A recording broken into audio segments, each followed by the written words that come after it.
Welcome back to Easy English Talk podcast. Hello, everyone, and welcome to another episode of Easy English Talk podcast. I'm Ryan, and it's wonderful to have you here with us today. Hey, Priya, how are you doing today? Hey, Ryan. I'm doing great, thank you.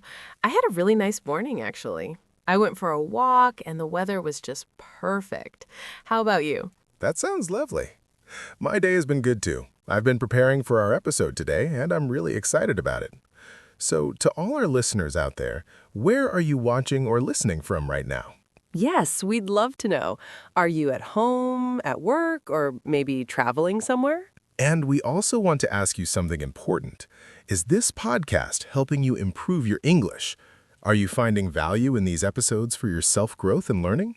Please share your thoughts in the comments below. We really appreciate hearing from you. Your feedback means so much to us. Today, we're discussing how to use was and were in English. Now, if you're listening to this episode, I think you already know why. These two small words cause confusion for so many English learners, and understanding them clearly will make your English sound natural and correct.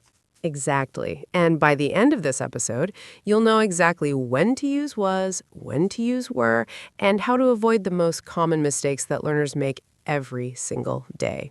So, Priya, let's start with the main problem. Why do you think so many people struggle with was and were? Well, I think the biggest reason is that many languages don't change the verb based on the subject. In English, we say, I was, but they were. That difference is confusing if your native language doesn't work that way. That's true.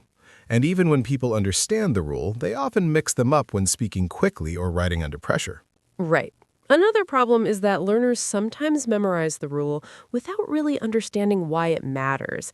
They know there's a difference, but they don't feel confident using it in real situations. So let's break this down from the beginning. What exactly are was and were? Was and were are past forms of the verb to be. In the present tense, we say I am or you are. In the past tense, those change to I was or you were. And this is important because to be is one of the most common verbs in English. We use it constantly to describe states, feelings, locations, and conditions in the past. Exactly. If you master was and were, you can talk about your past experiences much more clearly and naturally.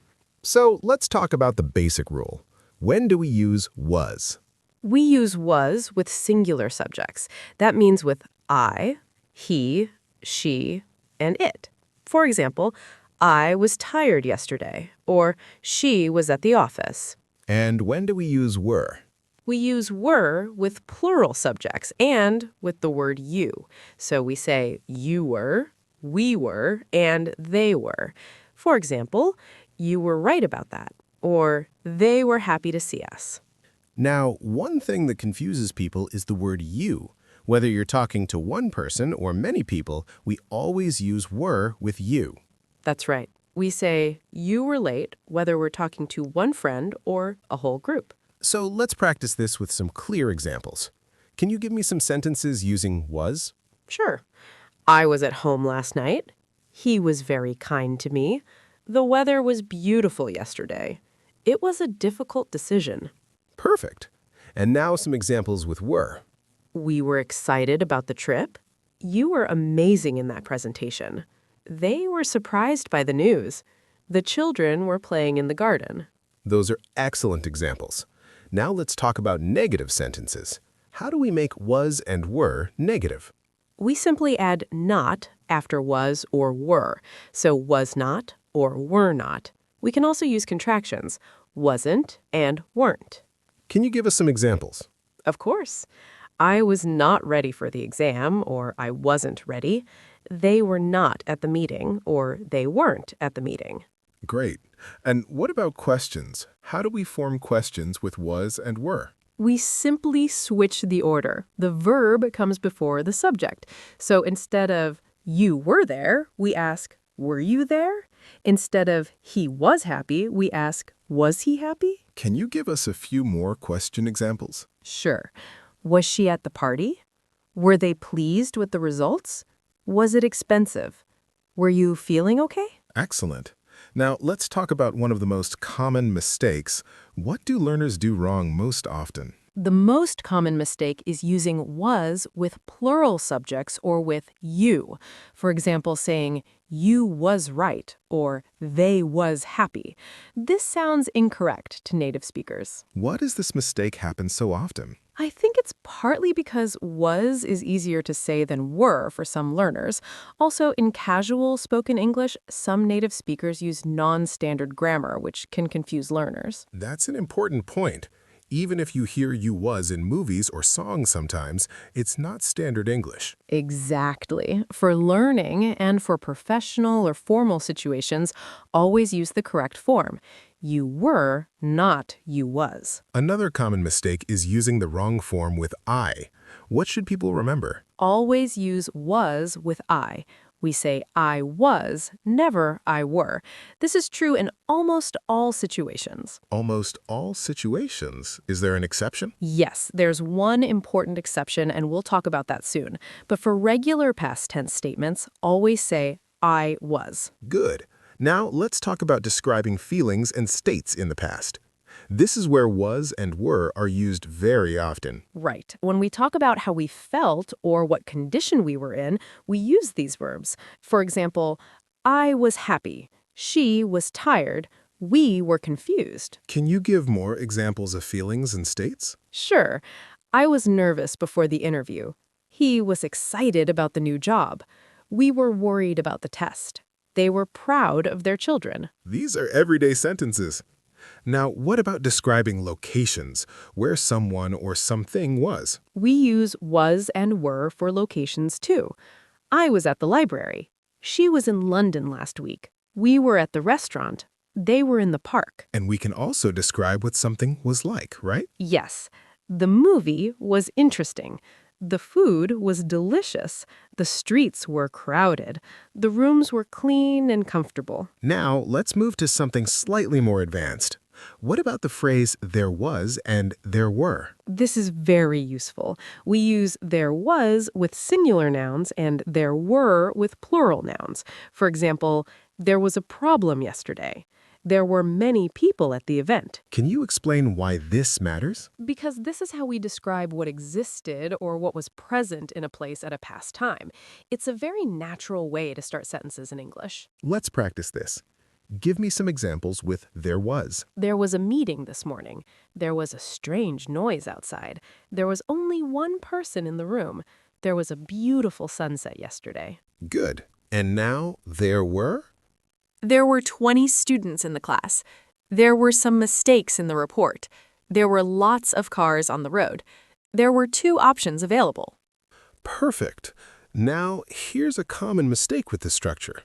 What do people often get wrong? They sometimes say there was with plural nouns. For example, there was many people. This is incorrect. We must say there were many people. Why does this mistake happen? I think learners focus on the word there at the beginning and forget to match the verb with the noun that comes after. But the verb must agree with the noun, not with there. So the key is to identify whether the noun is singular or plural, and then choose was or were accordingly. Exactly. If the noun is singular, use was. If it's plural, use were. Now, let's talk about continuous past tense. How do was and were work with continuous actions? When we talk about actions that were happening at a specific time in the past, we use was or were plus a verb ending in ing. This is called past continuous. Can you give some examples? Sure. I was reading when you called. She was cooking dinner at 7 o'clock. We were watching a movie. They were studying for their exams. So the structure is subject, then was or were, then verb plus ing. Exactly. And the same rules apply for choosing was or were. Use was with I, he, she, it. Use were with you, we, they. Let's practice this. Give me more examples with was. I was working late last night. He was listening to music. She was writing an email. It was raining heavily. And examples with were? You were sleeping when I arrived. We were talking about you yesterday. They were planning a surprise party. The children were playing outside. This is very useful for storytelling and explaining what was happening at a particular moment in the past. Absolutely. It makes your English much more descriptive and natural.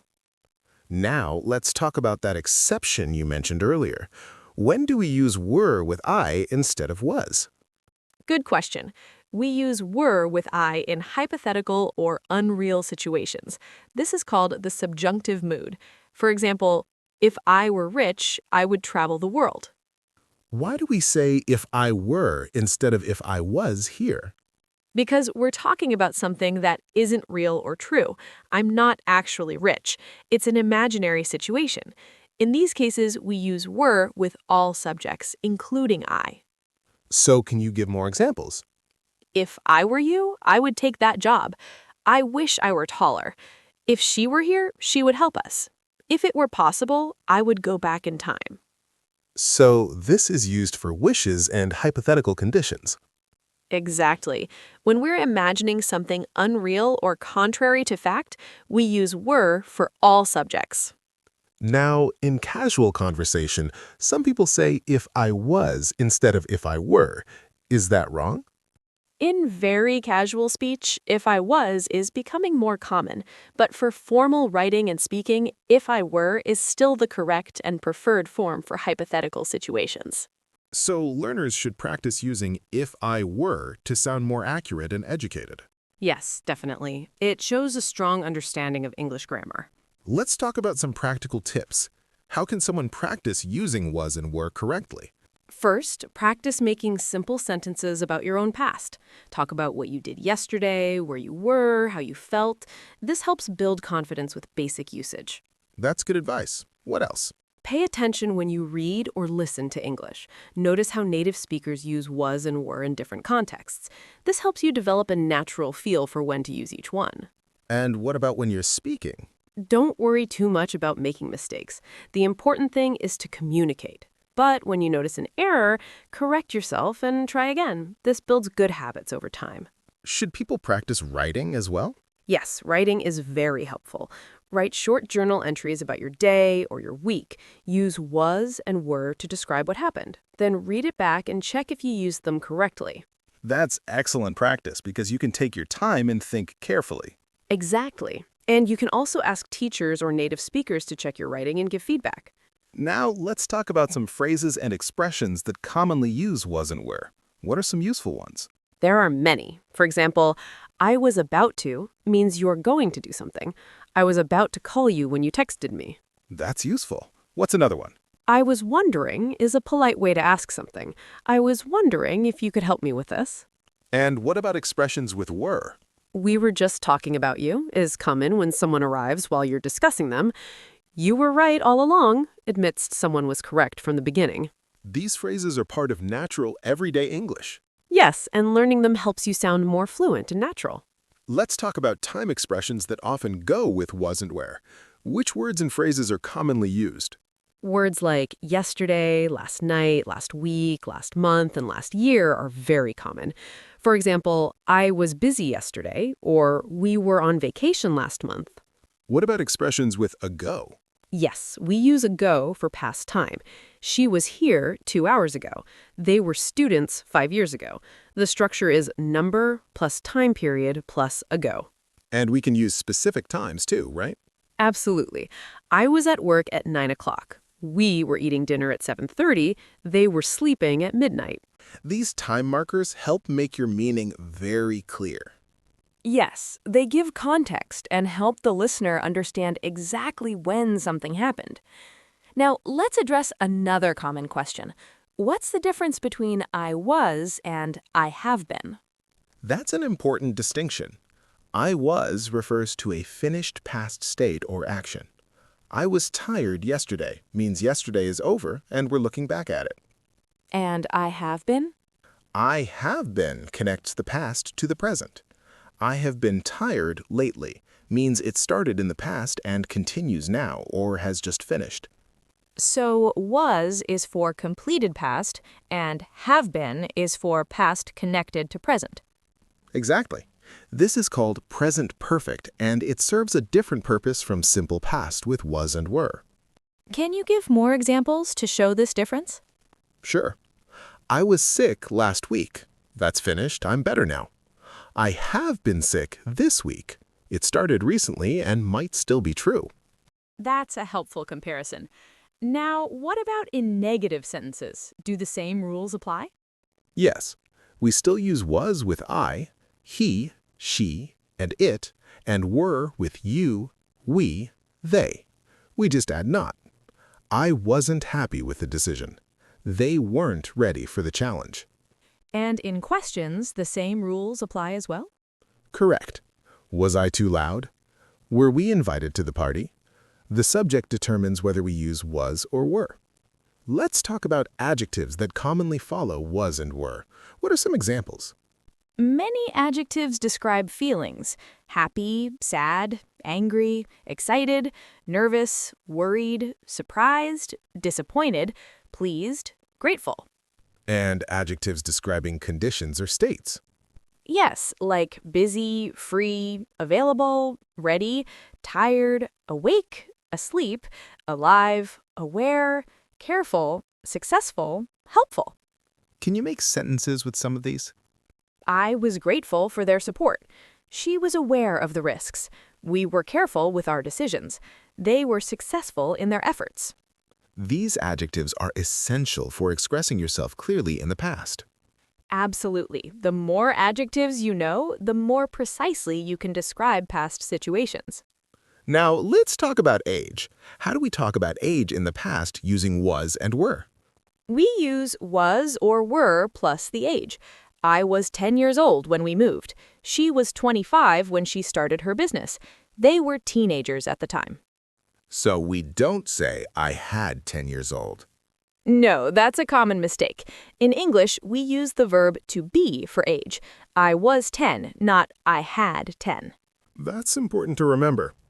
What about describing the weather in the past? For weather, we usually use it was. It was sunny yesterday. It was cold last night. It was raining this morning.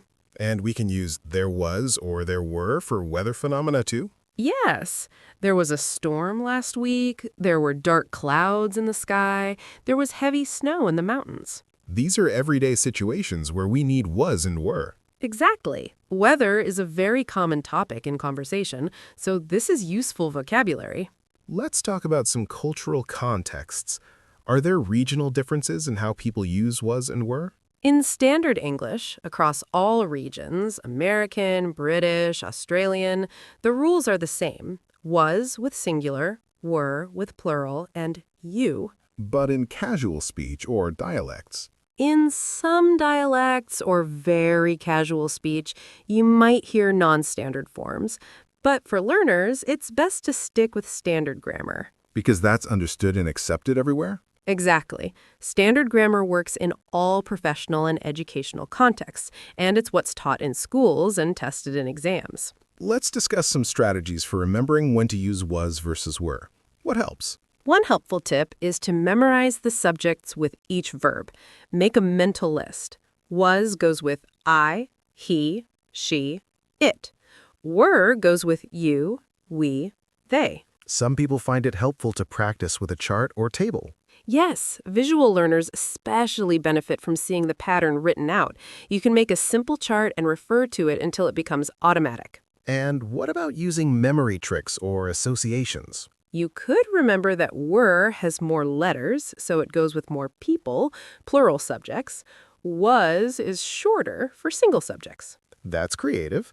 Does it work? Memory tricks are personal. If something helps you remember, use it. Everyone learns differently. Now let's talk about some common situations where learners might use was or were. What about in job interviews? In interviews, you'll often describe past experiences. I was responsible for managing a team. I was working in sales for 3 years. We were developing new software. What about in academic contexts? In academic writing or presentations, you might say things like, the results were significant. The methodology was clearly explained. The participants were informed about the study. So these verbs appear in formal contexts all the time. Yes, they're essential. You can't avoid them in professional or academic English. What about everyday social situations? Constantly. I was at the store this morning. We were talking about you. It was nice to see you. They were asking about you yesterday. So mastering was and were really affects almost every conversation. Absolutely. They're fundamental to expressing yourself in English. Let's address one more advanced point. How do was and were work in reported speech? In reported speech, we often change present tense to past tense. If someone says, I am happy, we report it as, he said he was happy. Can you give more examples? Sure. Direct speech, we are ready. Reported, they said they were ready. Direct, she is busy. Reported, she said she was busy. So we're converting am and are to was and were. Exactly. This is called backshifting in grammar. The tense moves back one step into the past. Is this something beginners need to worry about? Not immediately. First, master basic usage of was and were. Once you're confident with that, you can explore reported speech. That makes sense. Build the foundation first. Yes, step by step is always better than trying to learn everything at once. Now, what about in storytelling? How important are was and were? They're essential. When you tell a story about the past, you'll use these verbs constantly to set the scene and describe characters and situations. Can you give an example? Once upon a time, there was a small village. The village was peaceful and quiet. The people were friendly and helpful. One day, there was a stranger in the town. He was tall and mysterious. So almost every sentence uses was or were.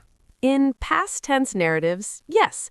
That's why getting these verbs right is so important for clear communication. What about in describing habits or routines in the past? We can use was or were with always, usually, often, and similar words. I was always tired after work. We were usually home by 6 o'clock. This shows repeated states or conditions. Exactly. It tells the listener that this was a regular pattern in the past. Very useful. Now, Priya, before we wrap up, what would you say is the single most important thing to remember about was and were? I would say the most important thing is to understand that the subject determines which verb you use. If you know your subject, you know whether to use was or were. And what helps people remember this? Practice. Use these verbs in your daily English practice. Write sentences, speak out loud, describe your day. The more you use them, the more natural they become. And it's okay to make mistakes while learning?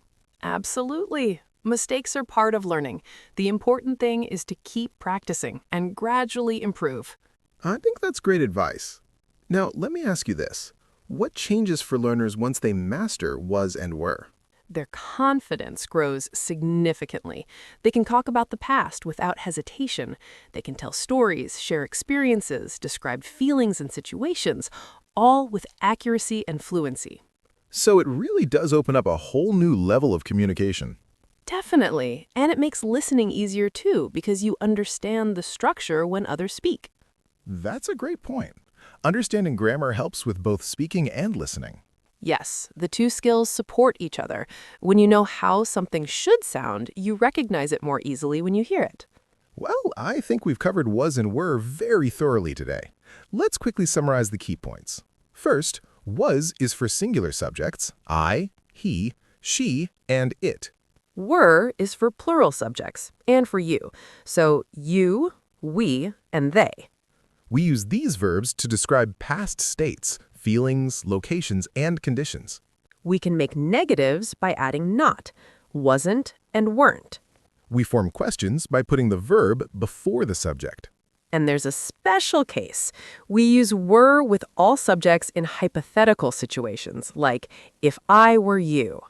These verbs work with continuous actions too, was or were plus verb ing. And they're used with there was and there were to describe what existed or was present. The best way to learn is through regular practice, speaking, writing, listening, and reading. And remember, mistakes are normal and part of the learning process. Exactly. Well, everyone, thank you so much for listening to this episode. We hope this has helped you understand was and were more clearly. If you practice what we've discussed today, you'll see real improvement in your English very quickly. And remember, we have many other helpful episodes on Easy English Talk podcast. We cover grammar, vocabulary, pronunciation, and practical English for real-life situations. Yes, feel free to explore our channel and listen to other episodes that can support your English learning journey. Each episode is designed to make learning easier and more enjoyable. Thank you again for being with us today. Keep practicing, stay confident, and we'll see you in the next episode. Take care, everyone, and happy learning.